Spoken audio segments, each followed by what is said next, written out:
Warahmatullahi wabarakatuh. Kami dari kelompok 7 akan mempresentasikan hasil diskusi kami tentang analisis biaya, volume, laba dalam UMKM dan corporate. Anggota kami beranggotakan Cindy Vanya Elvanda, Indah Novita Andriani, Putrinya Safitri, dan ER Violita Anissa Titania.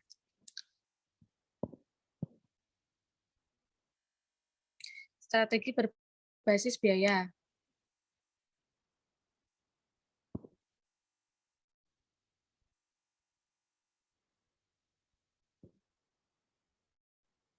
Di dalam topik ini terdapat visi, misi, dan tujuannya yaitu laba. Next. Manajemen strategi. Pertama, proses yang digunakan oleh pengelola untuk merumuskan dan mengimplementasikan strategi dalam penyediaan customer value terbaik demi mewujudkan tujuan perusahaan. Kedua, proses yang digunakan oleh pengelola untuk merumuskan dan mengimplementasikan strategi dalam penyediaan customer value terbaik demi mewujudkan tujuan perusahaan. Strategi. Pola tindakan utama yang dipilih untuk mewujudkan tujuan organisasi melalui perusahaan. Keunggulan biaya, strategi kompetitif yang menyebabkan perusahaan sukses dengan membuat produk atau jasa pada biaya yang paling rendah dalam industri.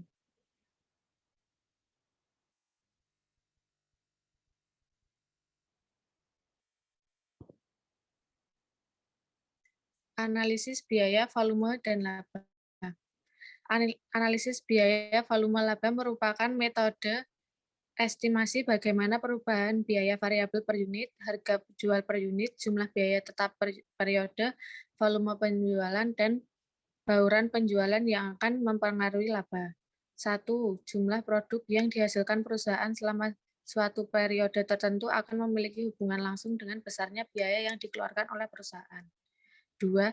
Besarnya biaya yang dikeluarkan perusahaan tersebut pada saat dipertemukan dengan nilai penjualan produk yang dihasilkan perusahaan selama satu periode akan mempengaruhi secara langsung besarnya laba yang diperoleh perusahaan. Unsur-unsur. 1. Harga pokok yaitu harga yang ditetapkan selama satu periode tertentu secara konstan. 2. Volume atau tingkat aktivitas yaitu banyaknya produk yang dihasilkan dan direncanakan akan dijual selama suatu periode tertentu. 3. Biaya variabel per unit yaitu besarnya biaya produk yang dibebankan secara langsung pada setiap unit barang yang diproduksi. 4. Total biaya tetap yaitu keseluruhan biaya periodik selama suatu periode tertentu. 5. Bauran produk yang dijual yaitu proporsi relatif produk-produk perusahaan yang akan dijual. Asumsi-asumsi. 1. Harga jual produk yang konstan dalam mencakup yang relevan. 2. Biaya bersifat linier dalam rentan cakupan yang relevan dan dapat dibagi secara akurat menjadi unsur biaya yang tetap dan biaya variabel. Jumlah biaya variabel per unit konstan dan jumlah biaya tetap total juga harus konstan. 3. Dalam perusahaan multi produk, bauran penjualannya tidak berubah. 4. Jumlah unit yang diproduksi sama dengan jumlah unit yang dijual. 5. Dalam perusahaan pabrikasi, tingkat persediaan pada awal dan akhir periode adalah sama. Kemudian akan dilanjutkan oleh RR Violita Anissa Titania. Baik, saya akan melanjutkan presentasinya. Yang kedua, margin kontribusi.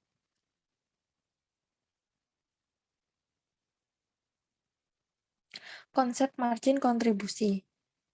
Margin kontribusi adalah selisih antara nilai penjualan dengan biaya variabelnya. Jumlah tersebut akan digunakan untuk menutup biaya tetap dan menghasilkan laba periode tersebut.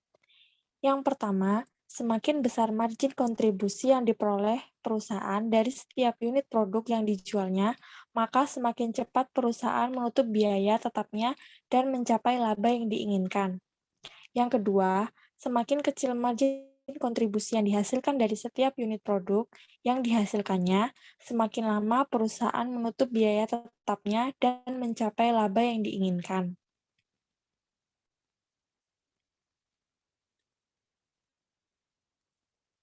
Ilustrasi margin kontribusi.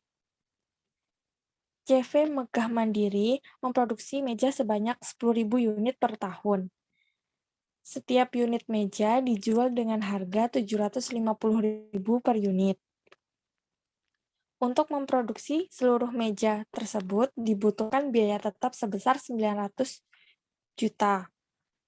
Sedangkan biaya variabel setiap unit produk adalah 300.000. Dengan harga jual sebesar 750.000 per unit dan biaya tetap sebesar 900 juta, perusahaan akan mengeluarkan biaya variabel 300.000 jika hanya dijual meja komputer sebanyak 1 unit. Hal ini akan mengakibatkan perusahaan memperoleh margin kontribusi sebesar 450.000. Tetapi, karena menanggung biaya tetap sebesar 900 juta, perusahaan akan mengalami kerugian sebesar 899.550.000.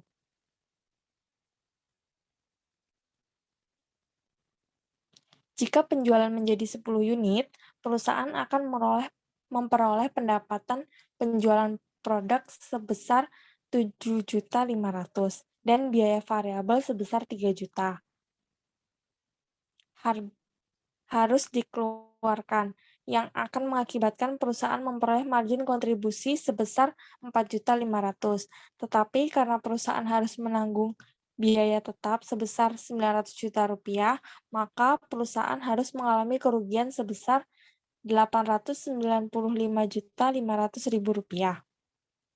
Selanjutnya, jika penjualan dinaikkan lagi menjadi 100 unit, perusahaan akan memperoleh pendapatan penjualan produk sebesar 75 juta dan biaya variabel sebesar 30 juta harus dikeluarkan, yang akan mengakibatkan perusahaan memperoleh margin kontribusi sebesar 45 juta. Tetapi, karena perusahaan harus menanggung biaya tetap sebesar 900 juta, maka perusahaan harus mengalami kerugian sebesar 855 juta rupiah. Jika penjualan dinaikkan lagi menjadi 1.000 unit, perusahaan akan memperoleh pendapatan penjualan produk sebesar 750 juta dan biaya variabel 300 juta harus dikeluarkan, yang akan mengakibatkan perusahaan memperoleh margin kontribusi sebesar 450 juta. Tetapi, karena perusahaan harus menanggung biaya tetap sebesar 900 juta, maka perusahaan harus mengalami kerugian sebesar 450 juta. Bahkan, saat penjualan dinaikkan menjadi 1.500 unit, perusahaan masih harus mengalami kerugian sebesar 225 juta, walaupun margin kontribusi yang diperoleh adalah 675 juta. Selanjutnya akan dibacakan oleh Putri Nia Safitri. Baik, saya akan melanjutkan tabel ilustrasi. Keterangan. Penjualan 1 unit 750.000 dikurangi biaya variabel 300.000. Jadi total margin kontribusi 450.000 dikurangi biaya tetap 900 juta. Totalnya rugi. Rugi sebesar 899.550.000. Penjualan 10 unit sama dengan 7.500.000, 3 juta. Total margin kontribusi sebesar 4.500.000 dikurang biaya tetap 900 juta sama dengan rugi sebesar 895.500.000. Begitu pula seterusnya. Lanjut.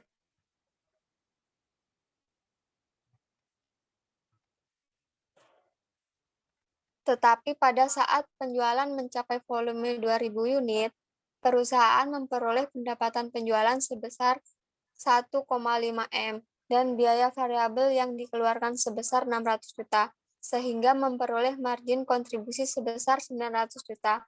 Karena harus menanggung biaya tetap sebesar 900 juta, maka pada volume ini perusahaan tidak memperoleh laba sama sekali. Jadi pada volume penjualan sebesar 2.000 unit, perusahaan tidak mengalami rugi, tetapi juga tidak memperoleh laba sama sekali. Artinya, volume ini merupakan batas penjualan minimal agar perusahaan tidak mengalami kerugian. Keterangan, penjualan 2.000 unit sama dengan 1,5 M, dikurangi biaya variabel 600 juta. Total margin kontribusinya 900 juta, dikurangi biaya laba ruginya sama dengan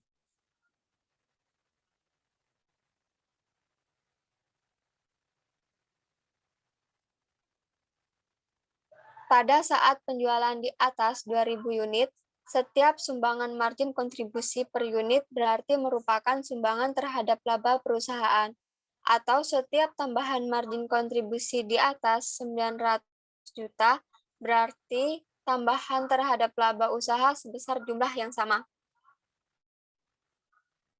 Keterangan penjualan 2.001 unit sebesar 1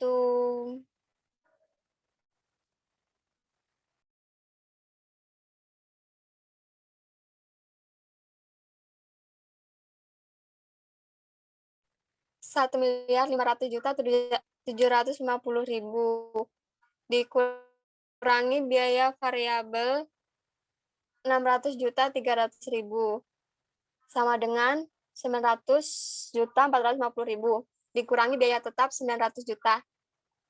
Jadi laba sebesar 450.000. Begitu seterusnya. Lanjut.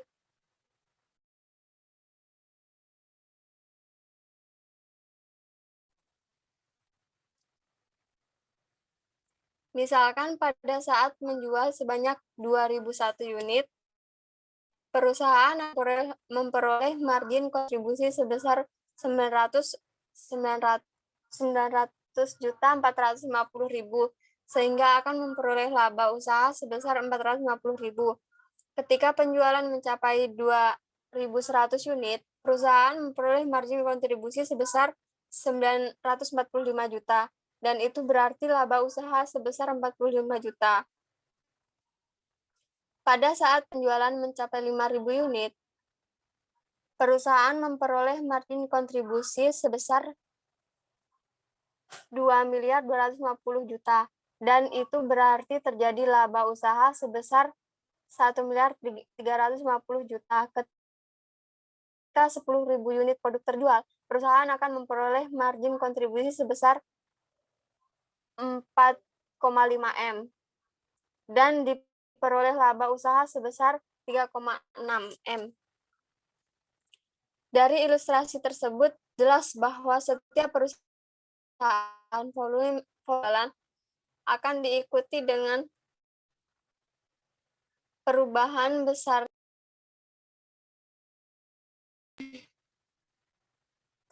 besarnya biaya variabel total, yang selanjutnya akan menghasilkan perubahan perolehan margin kontribusi. Perubahan margin kontribusi akan berdampak langsung pada perubahan perolehan laba usaha perusahaan. Selanjutnya akan dilanjutkan oleh Mbak Cindy Fanya. Baik, saya akan melanjutkan presentasinya mengenai materi titik IM PAS. Titik IM PAS adalah volume penjualan yang harus dicapai agar perusahaan tidak mengalami kerugian, tetapi juga tidak memperoleh laba sama sekali. Untuk rumus titik IM PAS-nya ada di layar, yang terdiri dari total biaya tetap dibagi biaya variabel dan dibagi penjualan. Ilustrasi titik impas. PT Warna Kita adalah produsen zat pewarna kain. Kapasitas produksi perusahaan ini dalam 1 tahun adalah 1.200 ton zat pewarna. Untuk menghasilkan produk dengan volume tersebut dikeluarkan biaya tetap sebesar 360 juta, sedangkan biaya variabel total yang dibutuhkan adalah 1.080 juta. Harga jual zat pewarna tersebut adalah 1.500.000 per ton. Berdasarkan data tersebut, jika dihitung titik impasnya, maka harus dihitung terlebih dahulu biaya variabel per ton zat pewarna. Biaya variabel total untuk memproduksi 1.200 ton zat pewarna adalah 1.080.000.000, sehingga biaya variabel yang dibutuhkan untuk memproduksi 1 ton zat pewarna adalah 900.000, yaitu dari hasil membagi 1M80 juta dengan 1.200 ton zat pewarna. Kemudian dari data yang telah tersedia dapat dihitung volume titik impasnya seperti yang ada di layar, yaitu 360 juta dibagi 1 dikurang 900 juta dibagi 1.500.000, yang mendapatkan hasil 900 juta. Kemudian jumlah sebesar 900 juta itu merupakan nilai penjualan minimal agar perusahaan tidak mengalami kerugian, tetapi sekaligus juga merupakan nilai penjualan yang mengakibatkan perusahaan belum memperoleh keuntungan. Untuk mengetahui volume penjualan agar perusahaan tidak mengalami kerugian, bagi nilai penjualan dengan harga jual setiap unit produksi tersebut, terdapat rumus seperti yang di layar, yaitu titik impas dalam unitnya 900 juta dibagi 1.500.000 yang menghasilkan 600 ton. Itu berarti volume titik impas dalam ilustrasi tersebut dapat diketahui dengan membagi 900 juta dengan 1.500.000 sehingga diperoleh angka sebesar 600 ton. Jadi PT ABC harus mencapai penjualan minimal sebesar 600 ton zat pewarna agar tidak mengalami kerugian. Buktinya seperti yang ada di layar, yaitu penjualan dibagi biaya total penjualan dikurang biaya tetap dikurang biaya variabel, yaitu 600 ton dikali 1.500.000 dikurang 360 juta dikurang lagi 600 ton dikali 900.000. Mendapatkan hasil 900 juta dikurang 360 juta dikurang 540 juta yang hasilnya labanya yaitu 0. Jadi pada saat menjual produknya sebanyak 600 ton, perusahaan memperoleh laba sebesar 0. Jadi, agar tidak mengalami kerugian, perusahaan harus menjual minimal 600 ton zat pewarna. Pada volume penjualan 600 ton ini, seluruh biaya tetap sebesar 360 juta telah ditutup. Mungkin sekian presentasi dari kelompok kami. Jika ada salah kata, mohon dimaafkan. Terima kasih. Tidak ada perjuangan yang dilakukan tanpa rasa sakit. Namun, Anda harus percaya bahwa rasa sakit itu hanya sesaat saja dan akan diganti dengan kebahagiaan. Terima kasih.